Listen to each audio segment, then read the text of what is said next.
the Point with Congressman Bill Pascrell, focusing on the concerns and issues facing the families of New Jersey's 9th Congressional District.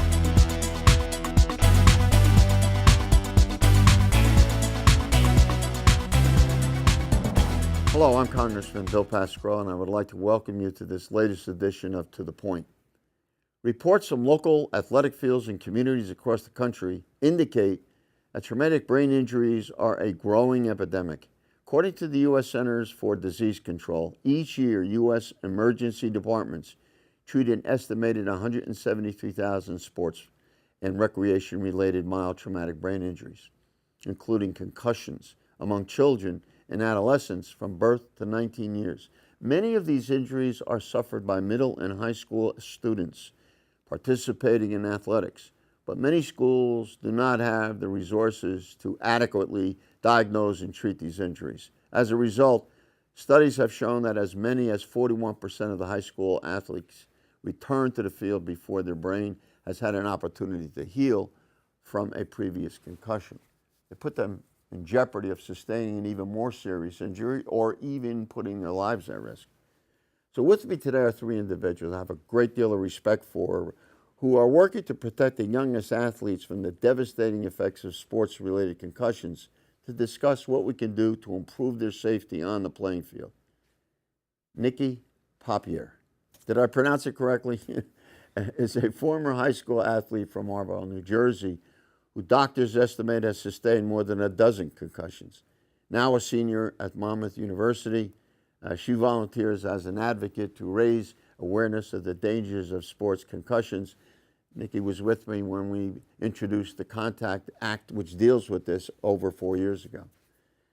Dr. Robb Rehberg is professor and coordinator of athletic training, clinical education at William Paterson University's Department of Kinesiology. He is also co-founder and executive director of Sports Safety International, an organization working to promote safe participation in sports and physical activity through education. And Dr. Seth Stoller is the Neurology Chief for the Concussion Center at the Atlantic Neuroscience Institute at Overlook Hospital in Summit. He actively works with the American Academy of Neurology, Sports Neurology section on development of awareness in concussion and traumatic brain injury. He is also part of the New Jersey Neurological Specialists and is a neurologist with the Kessler Institute of Rehabilitation's Traumatic Brain Injury Unit. And thank you all for being here today. It's really a pleasure. We've got a lot of stuff to cover. We have a very short period of time. Nikki, you've done this before with me. Not quite in this kind of a setting. You were down in Washington, we brought you there, and it's important because folks that listened to you made a big difference. You made a great impact on their lives as to what you've gone through. You're in the 7th grade, okay? You got your first concussion. How did that happen? Very briefly, tell us how it happened. I was going to grab a loose ball, and I either collided with someone's head or shoulder, and I mean, at that time, no one really knew what concussions were. So I remember getting off the court, feeling lousy. One of the fathers said, "Your eyes look weird, maybe you should go to the hospital." I went to the hospital where they cleared me to return to play in 1 to 2 days. They did? They did. Did you have a concussion? It's unclear what they ruled it, but I did return to play, and then a week later, something happened where I went up for a loose ball or went for a layup and fell and hit my head on the rolled up wrestling mats at the end of the court. So my first two were 8 days apart, which if now everything is different, all the information's different, so I feel like they wouldn't have returned me to play so soon. Yeah. And you had how many concussions in your sports career? 7 in my sports career. You had 7 altogether. And how many concussions you have out of sports? It's hard to say because when I went to my neuropsychologist, she went back and looked at everything. So because my brain was so susceptible to them, every hit in the head, we kind of ruled concussion, but it wasn't, the number is hard to say. See, we're talking about concussions with National Football League football players, real hunks, you know? Yeah. But we got to understand when we're talking about sports concussions at TBI, we're going across the sports realm, right? We're going to every sport. And most of the time you don't have good prevention, you don't have the training, you don't have the equipment to offset a hit to the head. And this is what we're dealing with right now, and you're making folks aware. Now, I understand that you're making folks aware of what's going on right now. How do you do that? I talk to people through Facebook and different forms of social media. People reach out to me, I reach out to them. Even people from my college who gets concussions, I sit and talk to them. Right. One of my roommates, she had a bad one, I would sit and talk to her and let her know that it's normal to feel the way she feels. Doc Rehberg, you've heard this. Yep. You heard the story. Where are we since this happened and where we are now as far as you're concerned in terms of taking care of our young athletes?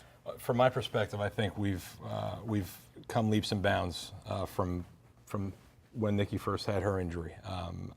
There's still a lot of room for improvement, and there are a lot of areas and a lot of situations, not only in New Jersey but nationwide, where schools don't have the resources, or coaches who may see it first, or parents even don't have the education to recognize and identify concussion. But we certainly are a lot further at understanding and getting people to understand what they need to be looking for. Well, we're starting to test students before they go out on the basketball court or in the hockey rink or boxing or football or any of the sports, just as the NFL is attempting to do and the NBA is attempting to do, etc.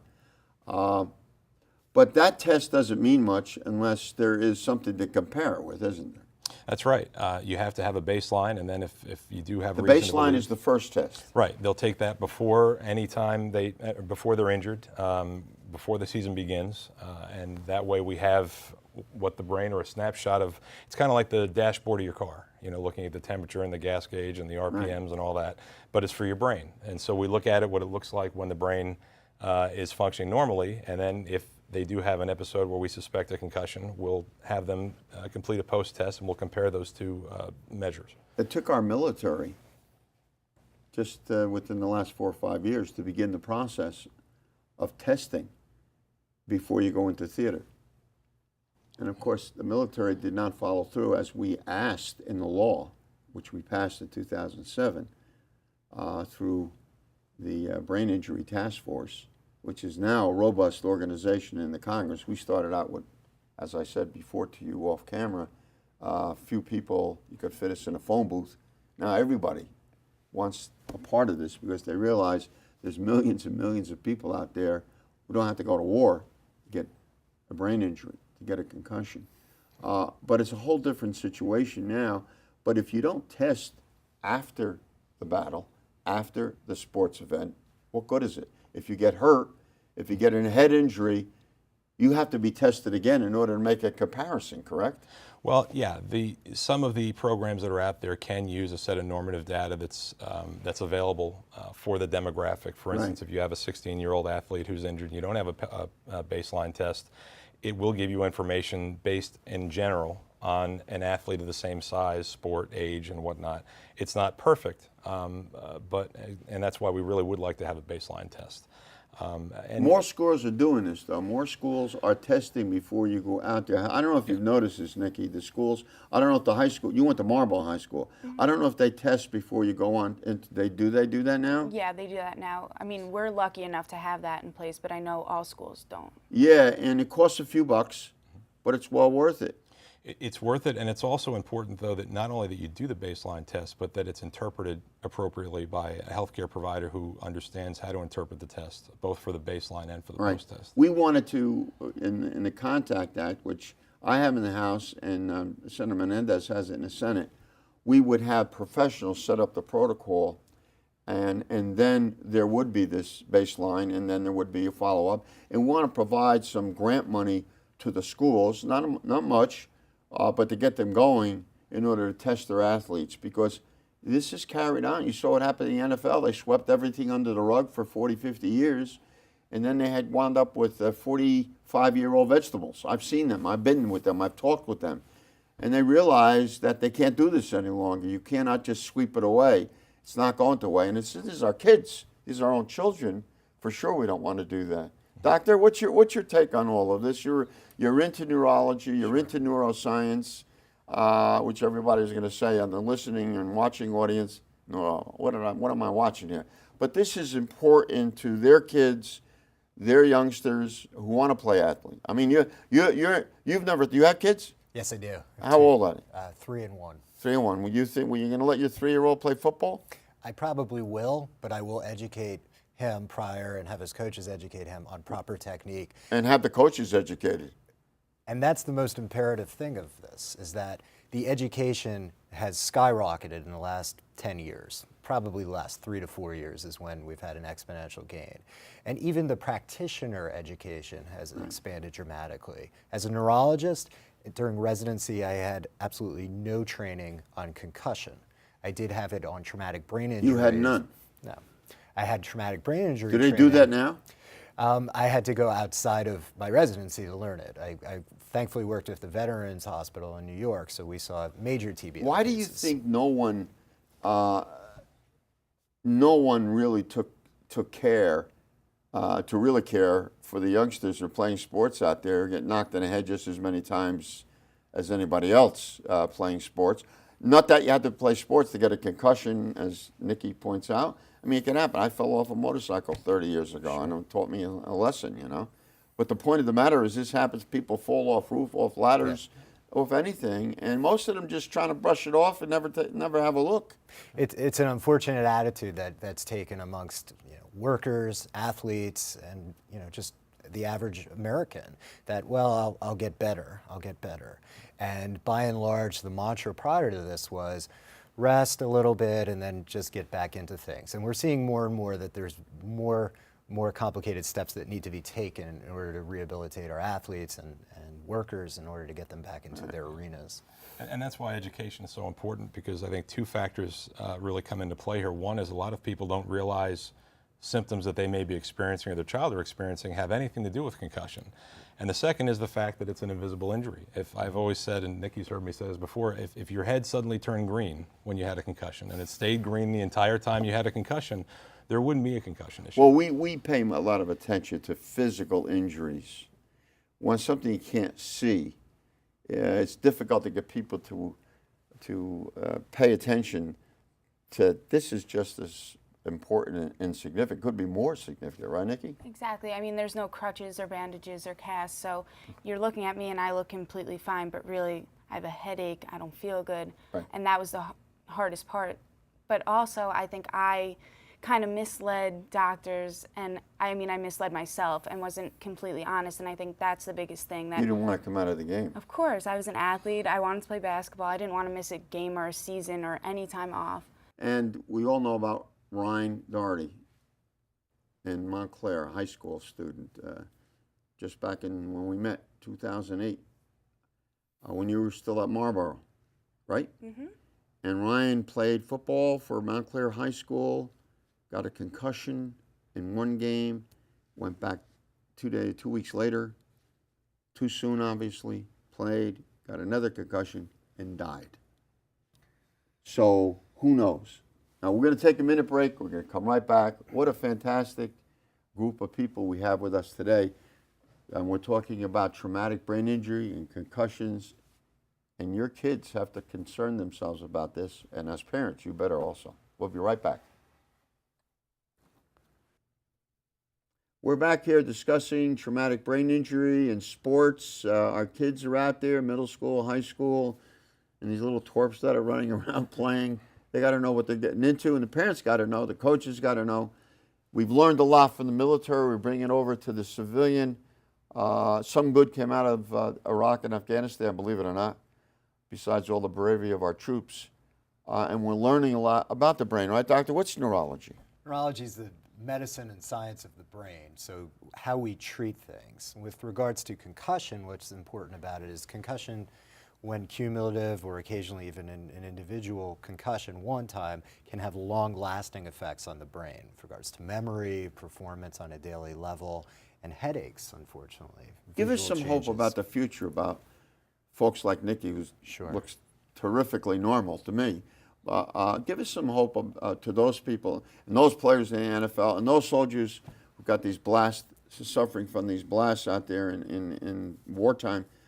give us some hope for them. I mean, what kinds of things are we looking at to make it easier to get back to somewhat of a normal life or totally normal life? Sure. As research on rehabilitation improves, as research on therapies for concussion, and most importantly, as we educate our practitioners. There's a big variance in expertise amongst practitioners, amongst the state and the nation in concussion and treating it. So as we improve that, as well as the public's awareness, we're able to protect our athletes, our soldiers, and our average Joes who have concussions on the job on how to recover, recuperate, and with research eventually to get those therapies in play. Nikki, does that anything ring a bell there? Of course. I think for me, the best thing that happened was to obviously stop playing. So the time that I stopped till now without having a concussion, that helped me get to where I am today. How hurtful was that not to be able to get out there with your friends? I went through a lot. I mean, I couldn't really get out of bed. I always had a headache 24/7. It wouldn't go away. I was always dizzy every time I sat up. Did you take anything for the headache or? Just some Tylenol. Yeah. Did that help? Not Not really. really, not really. I mean, I was always nauseous. I just was in a Wow. fog. And you're a good student. I was, and I think that's the worst part of it. I went from being a decent student to falling down, not being able to get the grades I want to. I mean, now I'm okay physically, but I still struggle to get the decent grades I get. I think I work twice as hard to be able to be Right. moderate. Can you concentrate for a period of time? No, that's hard still. The concentration is the toughest part. Sitting down and reading my notes, focusing on what the teacher's saying, that's the toughest. You know, you sound like, to a small degree. Think about these football players that are getting clunked just about every other play. I've spoken to them. And some are in vegetative states. Believe me when I tell you, it's not an exaggeration. I'm not using hyperbole here. We don't want our kids there. We don't want adults there. Because this is going to cut down on your lifespan and your quality of life in the first place. How would you say your quality of life is now compared to 5 years ago? Well, when it all started, I was in bed. I couldn't move. Right. Now I'm so much better, and I think it's the time and then the information. You're going to a neurologist? Yes, I am. And has she been helpful? He has, yeah. He has? Of course, I was on medicine and everything, but now I'm okay. You got away from the medicines? Yes. Great. Yes. Great.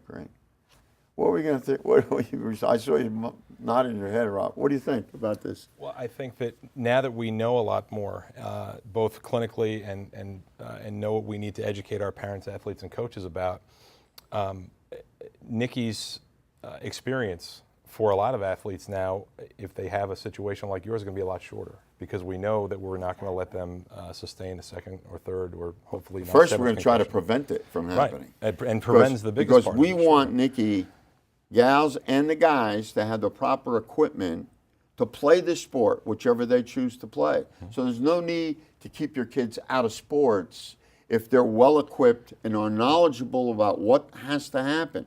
Now, you know, the NFL is changing its rules about how much contact to the head, particularly on kickoffs, et cetera, et cetera, et cetera. Right. We don't want to make a sissy game out of it, but we want to make human beings human beings. Yeah, that's more important than being called a sissy.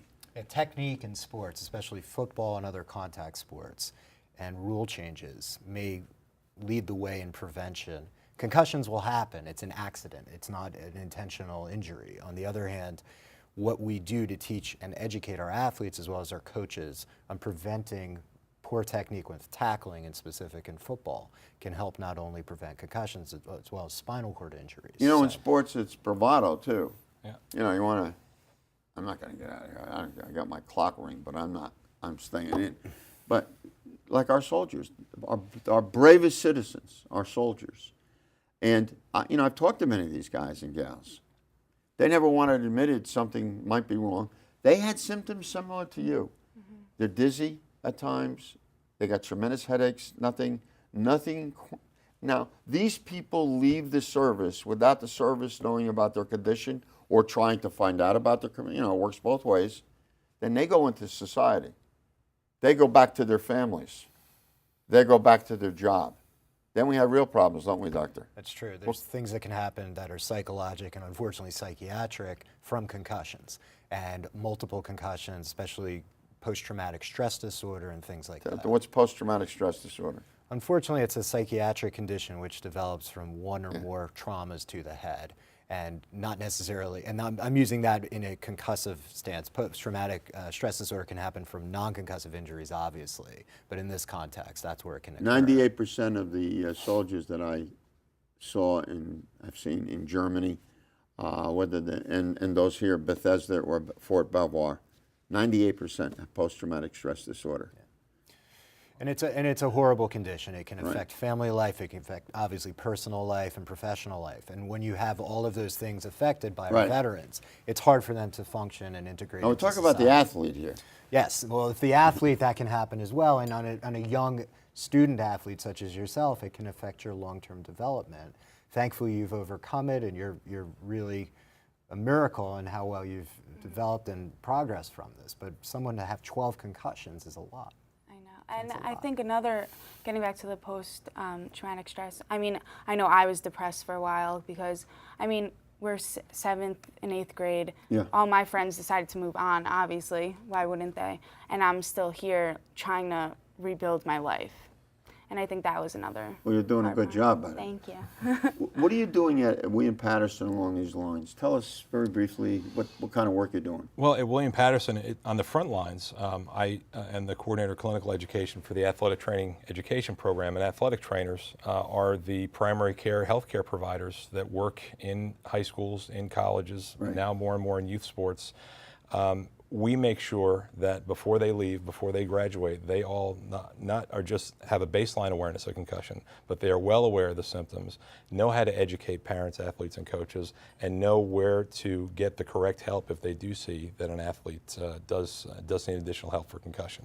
So you've been at William Paterson for how long? For 10 years now. So have you seen, what's the major difference you've seen from day one you stepped onto the campus and now with regard to all of our athletes? Day one, concussion, when it comes to concussion education, there was none for athletes, and concussion for healthcare providers was, at least for athletic trainers, a page or two, maybe on the 500th page. What about now? Now there are entire textbooks, there are education programs. In New Jersey in particular, for athletic trainers, you can't renew your license to practice unless you've taken concussion education. Say that again, say that again. You can't renew your license to practice athletic training unless you can demonstrate you've completed concussion education every 2 years. There aren't too many doctors that I knew beyond 10 years ago that ever even discussed this. It's true. Why? It's not part of our educational protocols when we're in residency, when we're in We're talking medical about school. over 3 million Americans get a concussion, traumatic brain injury every year. So many within the sports realm, so many outside the sports realm. You wouldn't think that this wouldn't become a specialty? Thankfully, now it has. And in my discipline, in the American Academy of Neurology, in the past 3 years, we've really established a sports neurology section. There's actually fellowships that are finally implemented. So we're getting there. We're making progress. But when I was in medical school years ago, we didn't have a single lecture on concussion. When I was in residency, It's like lawyers not having any discussions on ethics in college, in law school, which up until 10, 15 years ago was the case. Not in all schools, but most law schools anyway. Who cares about ethics? Who cares about the brain? You know, the fascinating thing, the more I read about what we're doing to zero in on how we can improve people's lives, soldiers' lives. We had a soldier come up from Florida up to the Kessler Institute 3 years ago. A Marine was wounded very severely. Couldn't even move his fingers. Come up here to Kessler, they taught him he could move his fingers. He had made such tremendous strides. And then his parents told me, who had come up with him, they resided in Florida, we have to send him back now. They told us that he's had enough up here. You know, we've got to find out more and more about the brain. We've got to find out more and more how we can develop those parts that are still intact to help them. And as I said, mapping the brain. And one of the things we were talking about the other day, to watch the brain in action so that you can fix the damage. You think we can fix the damage most times? Well, it's difficult to repair a damaged brain. Unfortunately, many times the brain is irrevocably damaged when it occurs. But we can compensate. We can compensate. There's thankfully a big area in the brain that can compensate. Unfortunately, when damage does occur, Right. it can be permanent. With concussion, that's not most often the case, but with a multiple events, that can happen. Well, President Obama wants this to be the new frontier. It's like going into the space, going into the ocean, okay? Now we're talking about, how about our brains? And they control so much of our body, and they control so much of our being, and we don't know very little about it. We know very little about it. In the past 5 years, there's been more research, and I couldn't believe this until I checked it over and over again, more research and more progress in the past 500 years with the brain, just in 5 years. Great. I mean, we are on the threshold. Now, this is one of the areas people are going to find jobs in doing. But this is one of the areas where we're going to break through to get people not maybe whole again, but close to it. And this is why it's so critical to protect that organ. It's something Yes. we're learning more and more about.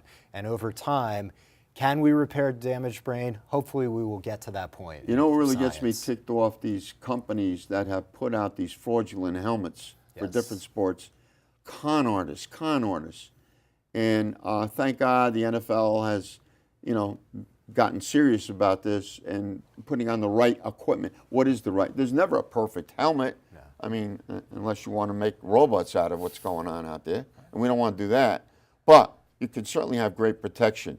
We did it with shoulder pads, knee pads. We didn't do it with the helmet. And a lot of the female sports, look, young ladies are the last ones to put on gear for the sports. Why is that? I mean, I don't know. I know in girls lacrosse, like, there's certain rules where you can't get hit. There's no real protection for basketball. I mean, I don't know exactly how much a helmet would help. I mean, for me, it wouldn't because my brain was so hurt already. Yes. But you would have had one before, yeah. or some kind of protection. Maybe. Well, we're going to have to think about that. Nikki, thank you so much. Thank you. Dr. Rehberg, thank you so much. Thank and you. Dr. Stoller, thank you so much Thank you. also. What a great little discussion. Sorry we didn't have a lot of time, but you got in. Knowledge, education is what people need. They're asking themselves what President Obama asked. If I had a son, I don't know if I'd want him to play football. Now, we want him to play football, if he wants to play football, by the way. But he needs to have protection. And as a parent, we got to know what the heck is going on so we can help him out there. The school can be helpful. The coach can be helpful. And what protocol do you have? Should you have a physician at every sports event? That becomes a pretty expensive proposition. Well, what can we do? At least we're going in the right direction. Thank you for all of your work. I was very proud to talk to the three of you. Thank you for coming on the show. And I want to thank you for watching this edition of To The Point. You've heard our thoughts. I'd like to hear what you think about today's show. If you have any comments, concerns, or questions, stay tuned. The address, phone number, website address will appear in a moment. Thank you.